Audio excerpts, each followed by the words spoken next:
খেজুরগুলো নিচে ফেলতে পারতেন না? কথা কন, খেজুরগুলো অটোমেটিক্যালি নিচের দিকে পড়ছে?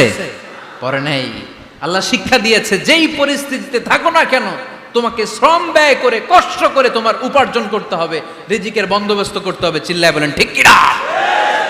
ইসলাম আমাদেরকে এটাই শিখিয়েছে, কাজে লজ্জা নাই।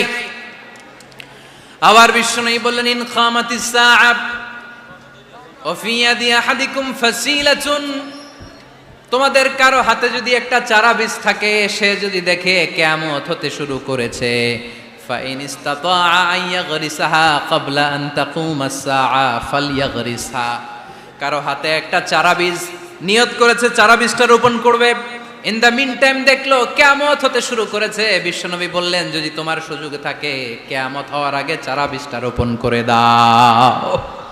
কথা বুঝতে পেরেছেন? আপনার হাতে একটা চারা বীজ, আপনি প্ল্যান করেছেন এই চারা বীজটা রোপণ করবেন, ইন দ্য মিন টাইম দেখলেন কি হওয়া শুরু হয়েছে, ইযা জুলজিলাতিল আরদু জিলজালাহা, দ্য বিগেস্ট আর্থকোয়েক, ভূমিকম্প শুরু হয়েছে, কিয়ামত হয়ে যাবে। বিশ্বনবী বললেন কিয়ামত হইতেছে ওদিকে, আর তোমার হাতে যদি চারা বীজ থাকে দেরি করো না, কিয়ামত তোমার কাছ পর্যন্ত আসার আগে সুযোগ পেলে চারা বীজটা রোপণ করে দাও। ইসলাম শিখিয়েছে শেষ নিঃশ্বাস পর্যন্ত তোমাকে লড়ে যেতে হবে। এই পৃথিবীতে কেউ কাউকে জায়গা করে দেয় না, জায়গা করে নিতে হয়। এই পৃথিবীটা, the life is not a bed of roses, এটা ফুল বিছানো কোনো ফুল সজ্জা নয়, এটা কণ্টকাকীর্ণ। কেউ আপনার স্পেস করে দিবে না, কেউ আপনাকে সুযোগ করে দিবে না, কেউ আপনার জায়গা করে দিবে না, বরং আপনি জায়গা করে নিলে টাইনা নিচে নামাবে। কথা বলেন? এজন্য কখনো অলসতাকে স্থান দেয়া যাবে। রসুল বাত্তালি দুক্কানু শয়তান, অলস মস্তিষ্ক শয়তানের আড্ডা। অলস যদি কেউ থাকে এটারে টেনে বেঁধে কাজে নামাবেন, পারা যাবে? আলহামদুলিল্লাহ লক্ষ্মীপুরে এরকম অলস ছেলে পেলে নাই।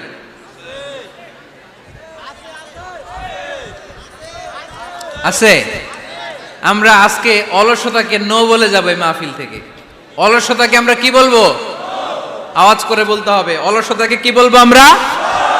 মুমিনের জীবনে কোনো অলসতা নাই। অলস হয় মুনাফিকরা। অলস হয় কারা? চিল্লায় বলতে হবে। মুমিনরা অলস হয়? অলস হয় কারা? এজন্য কোরআনে আল্লাহ একথাও বলে দিলেন, ওয়াইদা কামু ইলাস সালাতি কামু কুসালা ইউরাউনান নাসা ওয়ালা ইয়াযকুরুনাল্লাহা ইল্লা কালিলা। সুবহানাল্লাহ পড়েন। মুনাফিকরা যখন মানুষকে দেখানোর জন্য নামাজে যায়, ওই নামাজে তাদের ইখলাস নাই, ওই নামাজের ভেতরে তাদের কোনো খুশু খুদু নাই, ওই নামাজের ভেতরে আছে শুধু অলসতা। ওই নামাজে কি আছে? কিন্তু আমরা যখন নামাজে যাই আমাদের অলসতা আছে? আমরা নামাজ পড়লে আমাদের হৃদয়টারে সজীব করে দেয় কে? আমরা ওযু করলে আমাদের মনটাকে চাঙ্গা করে দেয় কে? আমরা মসজিদে ঢুকলে হৃদয়টাকে প্রাণবন্ত করে দেয় কে? মুমিন তো নামাজে গেলে চাঙ্গা হয়, মুমিন ওযু করলে চাঙ্গা হয়। বিষ্ণু ঈসা ইসলাম বললেন, ইয়াকিদু শাইতানু আলা কাফিয়াতি রাসি আহাদিকুম ইদা নাম। খেয়াল করে শুনবেন লক্ষ্মীপুরের ভাইয়েরা, চমৎকার একটা হাদিস। আমরা যখন ঘুমোতে যাই, শয়তান আমাদের প্রত্যেকের মাথার পিছনে 3টা অলসতার গিট মারে। কয়টা? আওয়াজ করে বলেন। 3টা অলসতার গিট মারে। ইয়াকিদু শাইতানু আলা কাফিয়াতি রাসি আহাদিকুম সালাসা উকাদ। 3টা গিট মারে যখন আমরা ঘুমোতে যাই।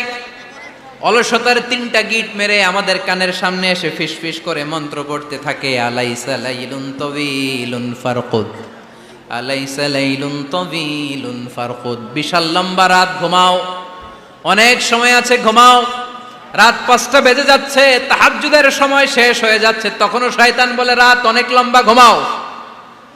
ফজরের সময় পার হয়ে যাচ্ছে, সূর্য উঠে যাচ্ছে, শয়তান বলে আলাইসা লাইলুন তাওয়িলুন ফারকুদ, এখনো অনেক সময় আছে, লম্বা লম্বা লম্বা চৌড়া রাত পড়ে আছে, তুমি ঘুমাও।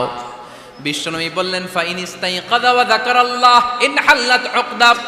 আমার উম্মতের কেউ যখন ঘুম থেকে জেগে ঘুম থেকে ওঠার দোয়া পড়া শুরু করে দেয়, অলসতার প্রথম গিটটা সাথে সাথে খুলে দেয় কে? আপনি ঘুম থেকে উঠেই যখন ঘুম থেকে ওঠার দোয়া পড়বেন, আপনার অলসতার প্রথম গিট খুলে দেয় কে? ঘুম থেকে ওঠার দোয়াটা কি? আলহামদুলিল্লাহিল্লাযী আহিয়ানা বা'দামা আমাতানা ওয়া ইলাইহিন নুশুর।